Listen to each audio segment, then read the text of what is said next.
खुलुमबाय लोगोफोर, बर'नि रानि 2.0 चेनेलाव गोजोन फुंबिलिनि अननाय आरो सिबिनायखौ बयनिसिमबो जासिहरनाय जाबाय। दिनै 14 एप्रिल 2026 मंगलबार बाराय। राशि बायदियै दिनैनि सानाव सूर्य ग्रहआ मेष राशियाव गोग्लैगोन, जायनि थाखाय मेष राशि, वृश्चिक आरो सिंह आरो बेजों लोगोसे गुबुन गुबुन राशिफोराबो केरियार फारसे फोथायनाय बांहोनो हागोन। बेनिखायनो नोंथांमोनाबो दिनैनि सानसेयारि फान्जामुथि फरायदिनाय भिडिअखौ नायनो इन्ट्रेस्ट दंब्ला जोबजासिम नायलांजोबबानो जाबाय। आरो बेजों लोगोसे सोरबाफोर बर'नि रानि 2.0 चेनेलाव दिनैसो गोदानै फैदोंब्ला चेनेलखौ साबस्क्राइब खालामना लाब्लानो जाबाय, जाहाथे जेब्ला जों बेबायदिनो राशिजों सोमोन्दो थानाय भिडिअ आपल'ड खालामो अब्ला नोंथांमोना थाबै नटिफिकेशनखौ मोनहैनो हायो।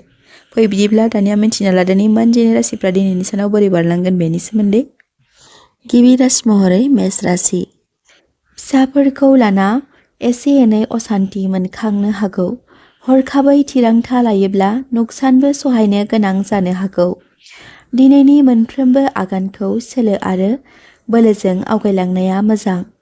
गोजाम खोथा बाथ्राफ्रा बेरखांफिननो हागौ, जायजों इयुनाव मोजां फिथाइ थायगोन। केरियार फारसे मोजां। गोदान प्रजेक्टआव खामानि मावनो हागोन। थासारिया दिदोमै बारलांगोन। सावस्रि बिथिङाव देहाखौ लोरबां मोननो हागौ। मेष राशिफोरनि दिनैनि खाफाल गोनां अनजिमाया जादों 3 आरो 1 आरो खाफाल गोनां गाबा जादों कमला गाब आरो गोजा। वृषभ राशि। दिनैनि सानाव वृषभ राशिनि सुबुंफोरा खाफाल गेवगोन। फालांगियारि बिथिङाव थि गोसो जगोन। जायखिजाया जब बिथिङाव मोजां। खायसे बिथिङाव सानै हयै आगान होनाया मोजां। नखराव गोरोबलायनानै सोलिलाङोब्ला गोजोननाय मोनगोन। केरियार बिथिङाव सांग्राङै थानाया मोजां। सावस्रिया मोजाङैनो बारलांगोन। बायदिसिना बेले-बेजे साननायनिफ्राय जानगाराव थानाया मोजां। धोर्ज हमना खामानि मावलांनाया गोनांथि। वृषभ राशिफोरनि दिनैनि खाफाल गोनां अनजिमाया जादों 10 आरो खाफाल गोनां गाबा जादों निला आरो गुफुर। मिथुन राशि। राशि बादियै जानाय लोंनाय बिथिङाव सांग्रां जानाया मोजां। गथ' गथायखौ लाना जिंगासिनो हागौ। बिसि फिसाजों बहाबा दावबायनो थांनो हागोन। मोजां खामानि मावफुंजानो हागौ। नुजाथिनाय जेंनाफोरखौ सोलोजों फोजोबस्रांनो हागोन। गोजाम खामानिफोराव मुलाम्फा खालामनो हागोन। थासारिया गाब गोनां जानानै फैगोन। मोजां मोनलायनायफोरनि थाखाय मोजां सान। मिथुन राशिफोरनि दिनैनि खाफाल गोनां अनजिमाया जादों 5 आरो खाफाल गोनां गाबा जादों गोथां। कर्कट राशि। राशि बायदियै दिनैनि साना रंजा बाजायै बारलांगोन। थासारियाव आवगायलांनो हागोन। बहाबा गोजान जायगायाव दावबायहैनो हागौ। खायसे सुथुरफोरनि थाखाय गोसोखौ बोरैबा मोनखांनो हागौ। नोंथांमोना जायखिजाया बिथिङाव आय बारायहोनो हागोन। सावस्रिया गोग्गोयैनो बारलांगोन। खरसाया बांनो हागौ। कर्कट राशिफोरनि दिनैनि खाफाल गोनां अनजिमाया जादों 4, 2 आरो 7 आरो खाफाल गोनां गाबा जादों गुफुर। सिंह राशि। दिनैनि साना फिथाइ थायहोगोन। आरजाथावै खामानिफोरखौ गोसो होयिया मोजां। सावस्रि बिथिङाव एसे लोरबांथि मोनखांनो हागौ। सानै हयै थिरांथा लानाया मोजां। मोजां लोगोजों गोरोबना खामानि मावलाङोब्ला मोजां। खायसे गोजाम खोथा बाथ्राफ्रा गोसोखौ लोरबां खालामगोन। केरियार फारसे मोजां। बे बिथिङाव नोंथांमोना सानै हयै थिरांथा लानाया गोनांथि। लाइमोनफोरा जिउनि लोगोरि सायख'ना लानो हागोन। नखराव खुसि नुजाथिगोन। बहानिफ्रायबा मोजां रादाब मोननो हागोन। सिंह राशिफोरनि दिनैनि खाफाल गोनां अनजिमाया जादों 1 आरो 2 आरो खाफाल गोनां गाबा जादों गोजा आरो रोजा गोथां। कन्या राशि। राशि बायदियै दिनैनि साना गाब गोनां जानानै फैगोन। गोरबोजों गुबुनखौ हेफाजाब होनो सानखांगोन, नाथाय गुबुनफ्रा बेखौ गाज्रि नोजोरजों नायनो हागौ।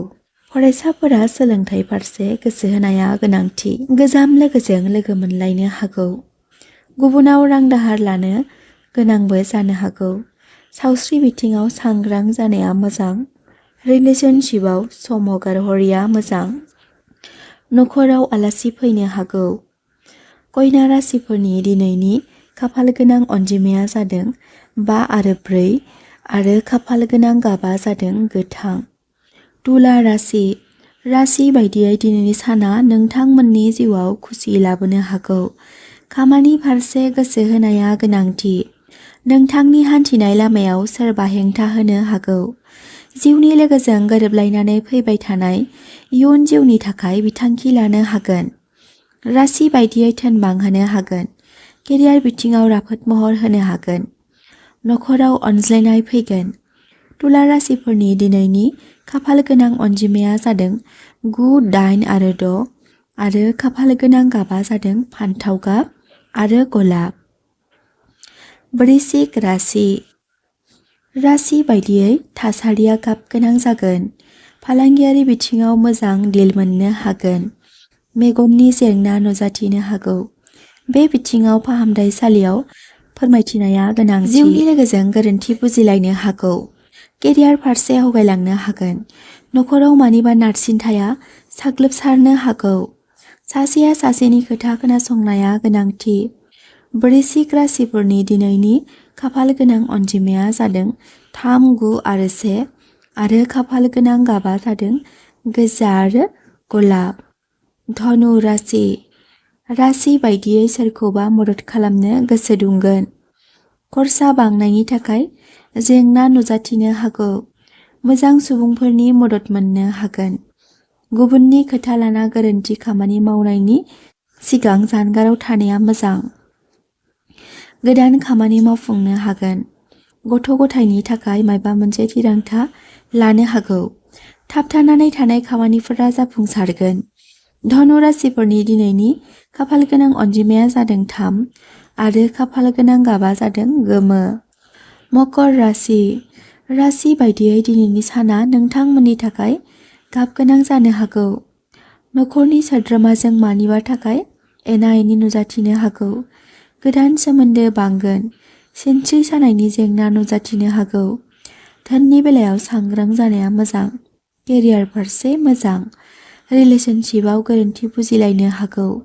मकर राशिफोरनि दिनैनि खाफाल गोनां अनजिमाया जादों 4, 8 आरो 7 आरो खाफाल गोनां गाबा जादों निला आरो मेरुन।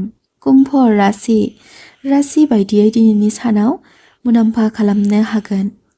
थासारिया सोलायनाय फैगोन जायनि थाखाय गोसोखौ गोजोननाय मोनखांगोन। खरसाया बांनो हागौ जायजों जेंना नुजाथिनो हागौ। मोजां मोनलायनायाव गोरोबलायनाय फैगोन। सिनाय हायै लोगोनिफ्राय जानगाराव थानाया मोजां। फरायसाफोरा सोलोंथाइ बिथिङाव मोजां। सावस्रि बिथिङाव उदैनि जेंना नुजाथिनो हागौ। रागाखौ थामिनो नाजा नङाबा सोमोन्दोआ गावस्रानो हागौ। कुम्भ राशिफोरनि दिनैनि खाफाल गोनां अनजिमाया जादों 5, 2 आरो 7 आरो खाफाल गोनां गाबा जादों गोथां आरो निला। मीन राशि बायदियै दिनैनि साना नोंथांमोननि थाखाय गाब गोनां जानानै फैगोन।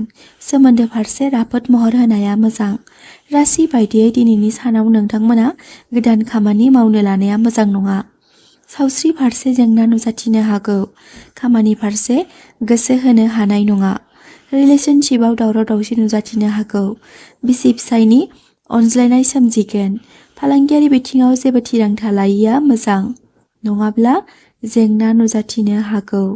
फरायसाफोरनि थाखाय दिनैनि साना मोजाङैनो बारलांगोन। राशि बायदियै नोंथांमोननि दिनैनि खाफाल गोनां अनजिमाया जादों 8, 2 आरो 11 आरो खाफाल गोनां गाबा जादों गोमो आरो गोथां। लोगोफोर, जाय बिथांमोना दिनैनि सानसेयारि फानजामुथि फरायथिनाय भिडिअखौ जोबजासे नायजोबलांबाय बिथांमोननि थाखाय आंनि गोसो गोरबोनिफ्राय हाजासे अननाय आरो सिबिनायखौ बावहरनाय जाबाय। आरो बेजों लोगोसे नोंथांमोना दिनैनि भिडिअखौ नोंथांमोननि लाइफआव एसेब्लाबो इउजफुल मोनदोंब्ला नोंथांनि लोगो आरो जाथि खुरमाफोरनोबो हाजासे शेयार खालामलायब्लानो जाबाय।